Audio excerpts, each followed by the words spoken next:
Now, today we'll be discussing a very interesting comparison between furosemide and the amlodipine. So, furosemide is actually a diuretic group.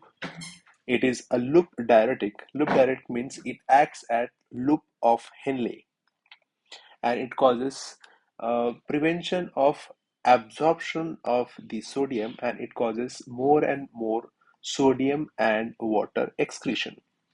Whereas amlodipine is a calcium channel blocker, which actually relaxes the smooth muscles of the blood vessels, especially the arteries. That is how it causes arterial dilatation, and automatically the blood pressure significantly reduces. As arterial dilatation means it is an afterload, so it reduces the afterload, or it causes arterial dilatation and it causes reduction in the blood pressure. Now, this Lasix is a very strong, the furosemide or this Lasix is a very strong diuretic. Diuretic means it can significantly cause diuresis, and it can cause significant amount of uh, water loss. That is how it can reduce the blood pressure. But this furosemide is not actually a good antihypertensive drug. It is a good diuretic.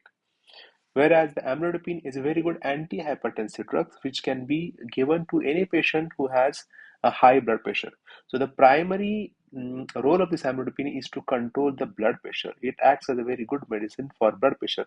Whereas furosemide, the major role of this furosemide or the major indication is to cause diuresis, to cause water loss so that the edema can be reduced. So any patient who has pedal edema or anasarca, or very commonly fluid overload. The most important is heart failure symptoms. Heart failure symptoms like shortness of breath, hypoxemia, and if the patient has significant crypts, that can be on auscultation, or if we can see pulmonary edema, fluid overload. In this thing, the fluid accumulation is there, water accumulation is there in the lungs, in the abdominal cavity as ascites, or in the legs as a edema, or anasarca where there is extensive water accumulation of the body. So furosemide, the main role is to cause flushing of this water outside the body so that edema can be reduced, and shortness of breath, breathlessness, hypoxemia can be significantly improved. Uh, Depending on the intensity of the diuretics, the blood volume may reduce, so blood pressure may also reduce. So, very commonly, it can be given up to 10 milligram 3 to 4 times a day. Also, it can be given up to 120, 150 milligram per day. Also, most of the time, 20 milligrams to 80 milligram per day is the usual dose. Most of the time, 10 milligram twice a day in the morning, if the afternoon is very commonly given. It is usually avoided at night, so otherwise the patient will have to go and pee again and again and again. So furosemide, the duration of action is around 4 to 6 hours, whereas amlodipine, the duration of action is almost 24 hours. That is the reason why it is once a day drug. So most of the time the amlodipine is used uh, in a single dose, once a day dose. The usual dose is around 5 to 10 milligram per day of amlodipine, whereas for Lasix or furosemide, it is usually from 10 to 80 milligram. Most of the time, it is given 10 milligram 3 times a day, or 20 milligram twice or thrice, depending on the response to the drug. Now, this furosemide, as it reduces the total fluid volume, so it can also reduce the total peripheral resistance.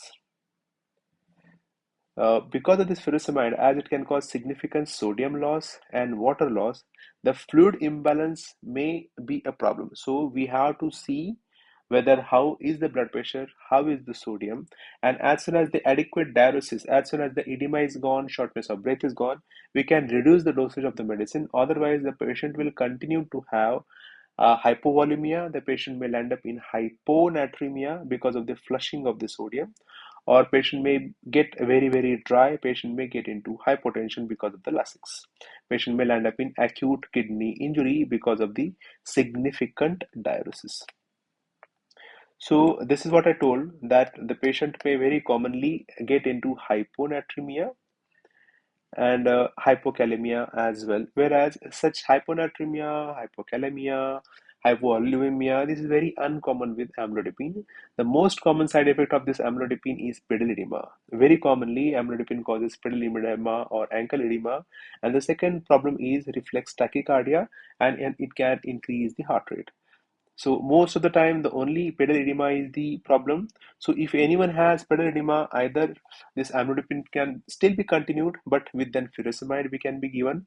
Furosemide will take care of the edema, and we can continue the amlodipine.